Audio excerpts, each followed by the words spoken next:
Greetings, this is Tim Snyder. It's October the 18th. I'm in Cincinnati, Ohio. I'm on tour to talk about my book on freedom, and I thought I would drop a few videos along the way to talk about issues of the day as they came up.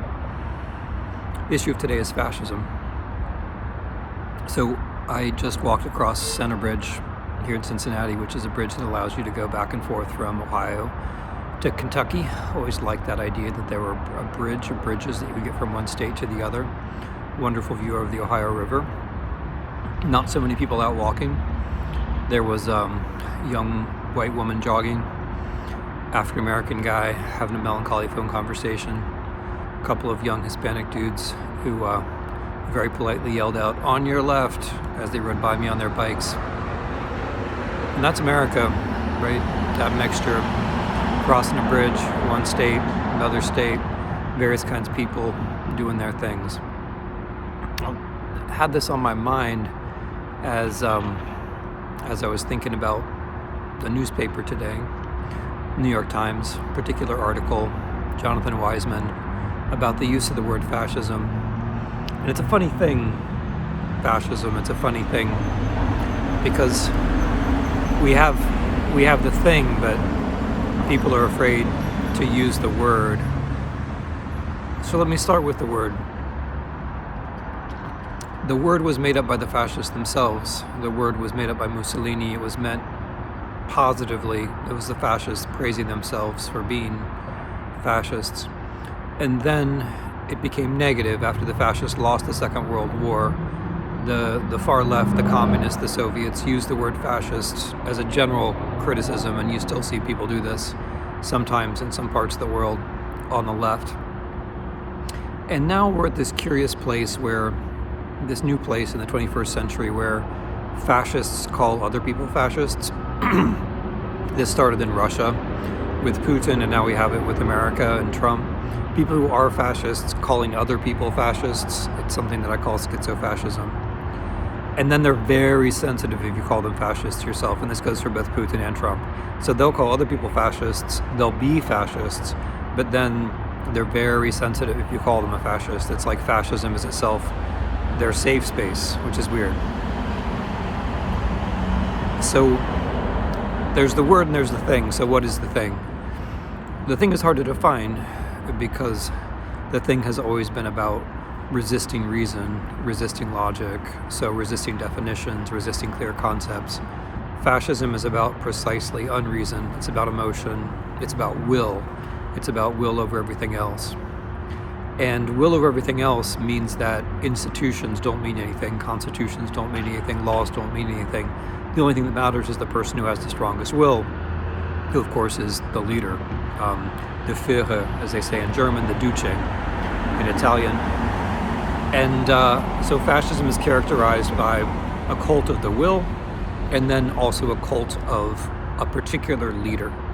And the leader is usually at the head of a single party. Because it's a cult of will, and because it's about a leader, power ultimately then is going to reside in some kind of big lie, some kind of huge alternative reality in which everyone can reside.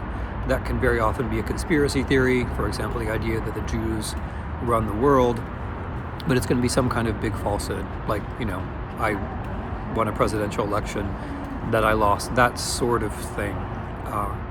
And fascism is going to depend ultimately on violence, and it's not going to have a problem with violence, because after all, if politics is about will, politics is about the leader, politics is about lies, then making the world match the lies to conform to the will of the leader is what followers are going to have to do. And that always means violence. It has meant violence very recently in the US in January 2021, and it will mean violence in the United States again. So that's fascism. That's fascism, the thing. Now, where are we now? So we're now at this funny point where I think, largely thanks to Trump being a fascist, but also thanks to J.D. Vance being a fascist, but thanks to some books and some famous people like Nancy Pelosi or Hillary Clinton or Kamala Harris or Mark Milley using the word, now suddenly people are calling Trump a fascist.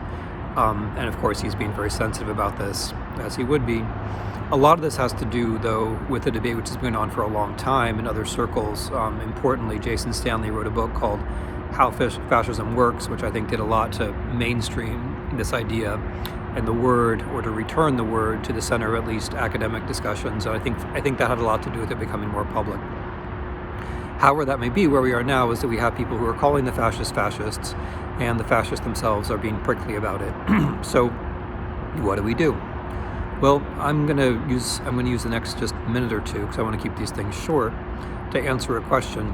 So in response to this New York Times article and all this stuff about fascism today, I've been hearing from folks on the left who say, well, can we really use this word? But also from folks on the right, from Trump supporters, who say, okay, well, wait a minute, this fascism thing sounds okay. Can you tell us why fascism is bad? So I'm going to give that a shot. Fascism is going to end up betraying you. So, I mean, that fascism already exists as a betrayal of me and a betrayal of people like me who think that America should be for individual freedom, that people should have the right to do what they want. But fascism will end up betraying you. You might think that your leader is going to be around forever, but he won't. They never are. And when you create a fascist state, what you're doing is you're putting your whole country in the hands of a leader who will eventually fail and fall, which means that you're making your own country very vulnerable. When you choose fascism, you're choosing against all the institutions and all the rules, and that can seem really attractive because you could think, yes, the system was terrible, and now we can finally do what we want. But when everyone can do what they want, when it's just a matter of spectacle and will and violence and all these things, most people are going to be worse off than they were before, and you're going to be one of those people. You're going to be worse off than you were before in pretty much every single way. And then another thing which is bad about fascism is what it ends up doing to people. Because, of course, right now, you can just say to yourself, well, I'm voting for somebody, or fascism, why is that bad?